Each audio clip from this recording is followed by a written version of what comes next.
Joining us now is Matt Stoller from Big. I love Matt because although he's very left and I'm very pro-Trump, we come together on issues of major national importance when it comes to banks, Wall Street, Goldman Sachs, fat cats, pig trough, swamp in D.C., and now here we go again.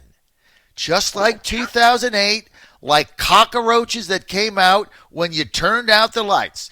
Here come the fat cat lobbyists running around Washington, D.C. now. They come out of the woodwork. They want to bail out for Boeing. They want to bail out for the airlines who have been gouging you for a decade and a half. They want to bail out for all their favorite industries. They want to bail out bad decisions. They want to bail out executives that bought their stock back. Hey, remember repatriation? We were supposed to get $3 trillion back to build factories and company and manufacturing. Where'd that money go? Stock buyback. Joining us now, Matt Stoller.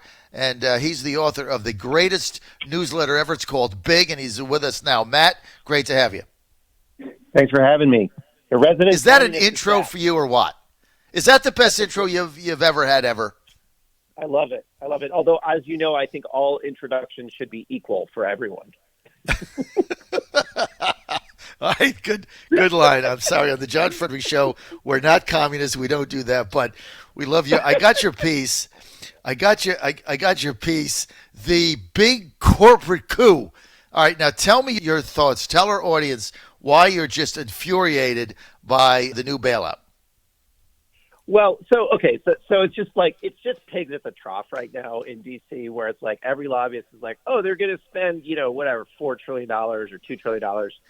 Who's counting? And so everyone's like, what can I get, right? And it's not just checks, right? It's also just changing rules to help them. So, like, some of the things that were reported in terms of lobbyists asking for stuff were, $50 billion for airlines, which we know about, and then a bunch of money for Boeing. But then also, defense contractors wanted their money sped up, and they want loopholes designed to stop profiteering. They want rules designed to stop profiteering to get rid of.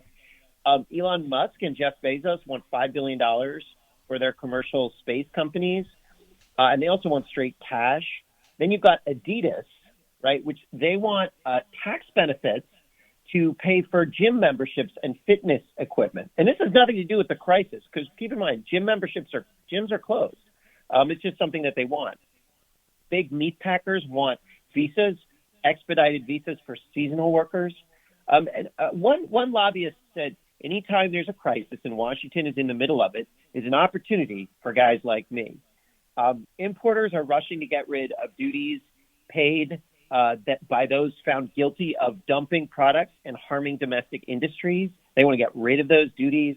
The beer industry wants $5 billion.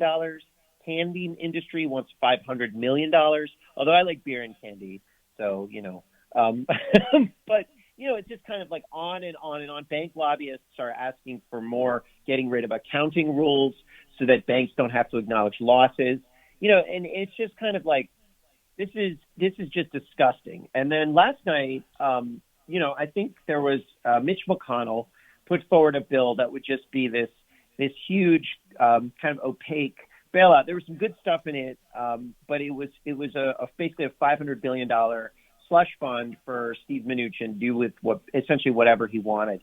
And then there was a whole bunch of other stuff that would have made it much bigger than that.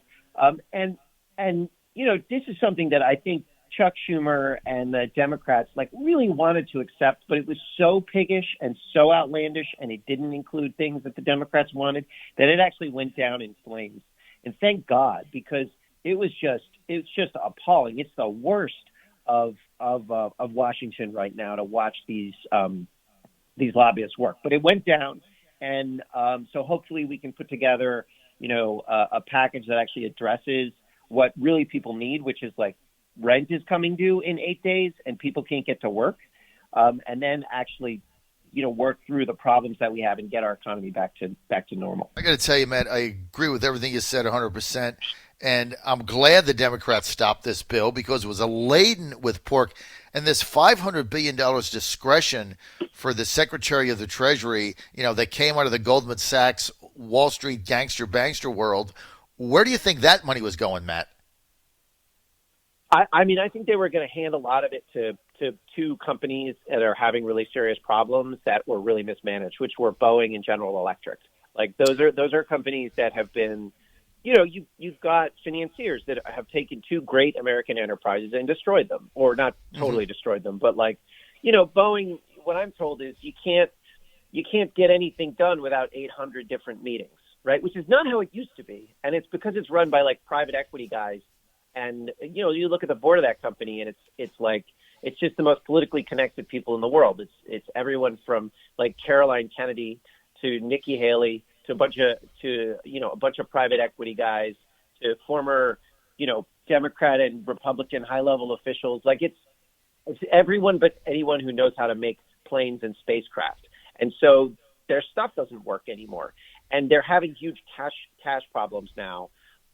Because of that, and now because of the coronavirus. But they're using the coronavirus as an excuse to try to pull money from the government so they can save their positions and continue to destroy the underlying enterprise of Boeing. It's insane. And I think with General Electric, you have something similar. Well, yeah. So these are companies that have made bad decision after bad decision. And in a free market, you suffer. A company suffers. Their stock suffers. Everybody suffers when executives make bad choices. They've made bad decision after bad decision. Now the taxpayers who can't pay their rent are going to now bail them out so they can continue to make bad decisions. How the hell does that make sense? Well, it doesn't make sense. It's what the Bush and then Obama administration did in 2008 and 2009, and I think it's one of the reasons that Trump emerged. I think it's one of the reasons you saw Bernie emerge. Right. Just people they understand that the system it's not just unfair; it's also just stupid, right? It's like you can't. What happens when you do this kind of thing is not just that people get mad and it's unjust. Planes crash, right? You can't make your medical equipment in the U.S. The problems we're having addressing the pandemic is a function of the fact that we have allowed people to mismanage our major institutions for 20, 30, 40 years. That's why we're having such a big problem addressing not just this problem. Think of any major problem that we've had in the last 20 years. Everything from the war in Iraq to Katrina to the financial crisis to this. We are incapable as a society of dealing with risk. And it's because of bad choices to reward bad leaders. And then you bail them out so they continue to make bad choices and we continue to have bad leaders. I mean, this is why the whole thing is so asinine to me. I mean, and look, bailing out the airline industries who bought all their stock back, and, how long has it been since I've been paying and you've been paying $200 for a change fee and $150 for a bag? And then you're stuck in these little tiny seats. I happen to be a little bigger than you are, Matt, not that far from the extender belt. So they cramming into these tiny little chairs. You get a peanut, and they've been making all this money. Every flight you go on has been packed because if it isn't, then you get bumped off flights, right? All this has been going on, and now they got their hand out. Screw them, right? And they took their cash to buy back their stock so they can make more money because their compensation is based on the stock price. And now we're supposed to bail them out? Are you kidding me? Right. I mean, look. I took a flight from Spirit Airlines, or was supposed to, and they canceled the flight, and they didn't give me a new one for 5 days. All right, and so that, I had to buy another flight on another airline, and it was very expensive. But there were a lot of people that just couldn't leave and get back to where they were going for 5 days, and it's because Spirit has a business model that's based on deception and predation, and so it's that's a huge problem. And now they need money. They've been paying themselves out with stock buybacks, executive compensation, and so on and so forth. We are at the point in our culture where we are going to choose whether we're going to have an airline industry or not. We have to choose as a public through our government. Do we want an airline industry?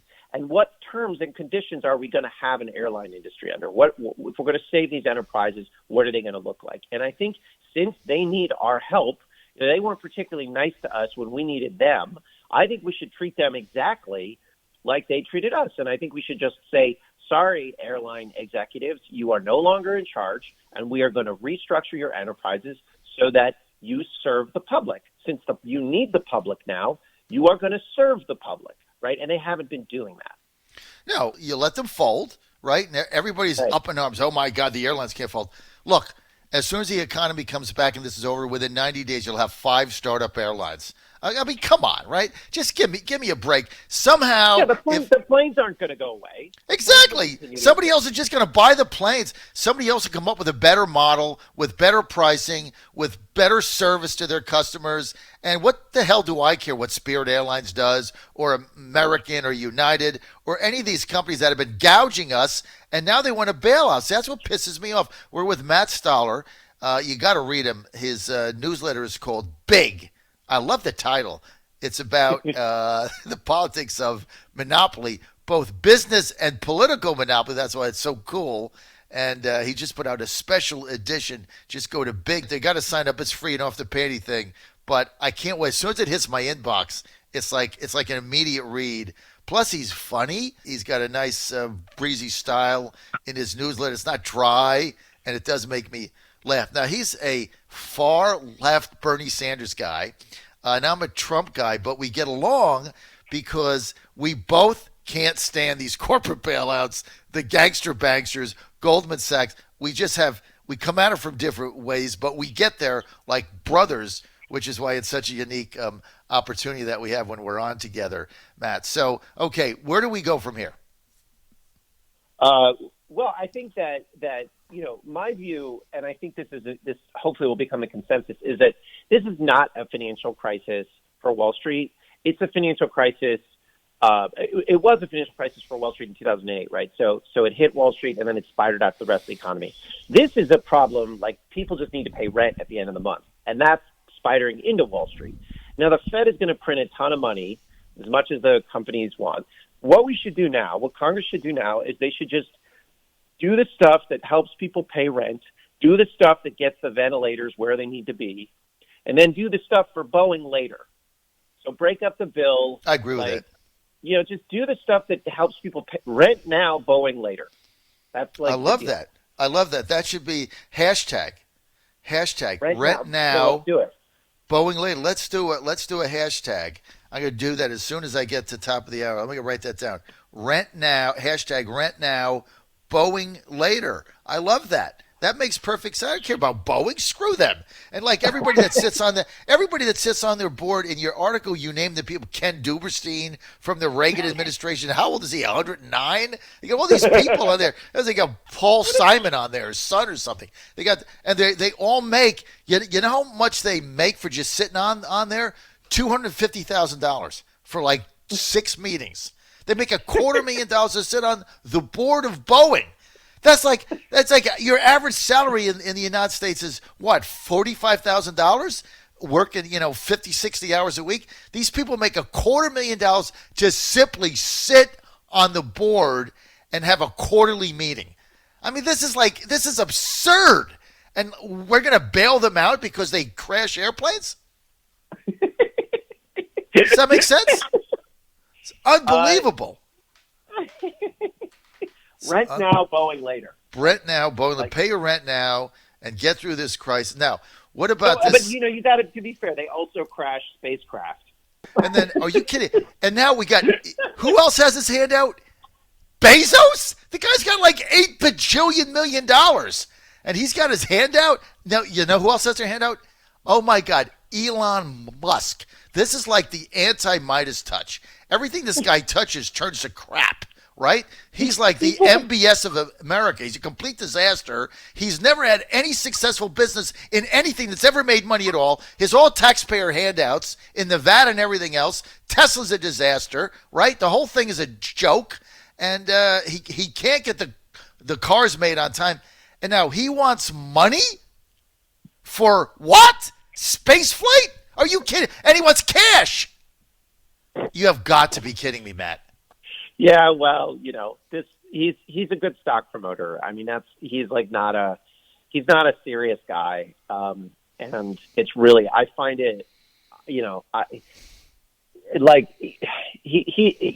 wrote a book called Goliath: The 100-Year War Between Monopoly Power and Democracy, and he reminds me there was a utility magnate in the 1920s who ended up like making a ton of money in the 20s, and then when liquidity flowed out of the system, he was completely unmasked as a charlatan, and that's reminds me of Elon Musk, and he's just constantly announcing products that never happen. And like now he's like, we're going to make ventilators. That's like 3 weeks earlier, he was like, the coronavirus is like fake, and now he's like, we're going to make ventilators. And of course, he's not going to make ventilators. Like he's just saying that. Like it's annoying and embarrassing. The other thing, he's on the payroll of the Chinese state, which is like, they're giving him huge subsidies because he's one of the Tesla makes batteries, and China is trying to control the electric battery industry because they know that that's like a key to global power. Right. And so they're like, they've just like handed Elon Musk some money, and he's like, oh, great. And now he says whatever the Chinese Communist Party wants. And the other thing about that is like, he's easily manipulated because he's greedy and dishonest. But a lot of people in Silicon Valley are like, who have been like a little bit weirded out about how China's behaved. I mean, Silicon Valley like CEOs are generally awful, but they've been skeptical because China started to be hostile to them, which they was new and new in their experience. But now they're looking at Elon Musk, who got this great deal, and they're like, oh, maybe we can get that deal too. So Elon Musk is actually also a geopolitical problem for us. I'm a big China hawk. I'm sure you are too. Yes. And so I'm just like, why are these people walking around stealing our money and basically committing borderline treason's the wrong word, but like Treason-ish. Ish. No, you're right. Treason-ish. I mean, you're right. I mean, somebody just sent me a video. One of my listeners sent me a video where, I mean, this is one of the things we're saying, oh, look what the Chinese did. They controlled the virus. Well, they were like welding people into their homes, slipping dumplings or something, ice balls under the door. I mean, it's just, the whole thing is ridiculous. But I'll tell you one other thing. Go ahead. Okay, well, I think, first of all, I don't think that's fair. Like, I think China really did awful things and essentially committed a crime against humanity in the way that they lied about the virus and mishandled the virus at first and manipulated the World Health Organization, which I think was awful. So I think that was really problematic. And I think what they're doing now is terrible in terms of lying about the disease and saying that the U.S. military is spreading it around the world and it originated in the U.S. or originated in Italy. They're very dangerous. However, two things. It is important, like there is racism here against Asians and Asian Americans, and it is scary if you're Asian or Asian American to go out right now because people are hostile to you just because of your ethnicity, and that is scary, and I think that it's important to acknowledge that. Mm-hmm. Second of all, but that's not China, but that is like what it's like here. And the second thing is, after China did come to grips with the fact that the virus was happening and they needed to deal with it, they masked state power and state bureaucratic power to address it and did. Now, they didn't finalize it. They're lying about a lot of it. I don't trust their numbers, but they did actually use their bureaucracy in a way to address it domestically, purely for self-serving reasons. I mean, Xi Jinping had to do it, but they were able to get control of it domestically. And there is a lot that we can learn from them just because of that. Now, their bureaucratic competence is different from their authoritarian political system. Mm-hmm. So that's one, I do think we need to acknowledge that. Now, there are other countries like Hong Kong, or places like Taiwan, Hong Kong, Singapore, South Korea, Japan, that have gotten a hold of this and have done it in a far less intrusive way than the Chinese did. But that's what I'll say about China. All right, Matt Stoller, I want to thank you. John Fredericks Radio Network. Stay with us, Matt Stoller.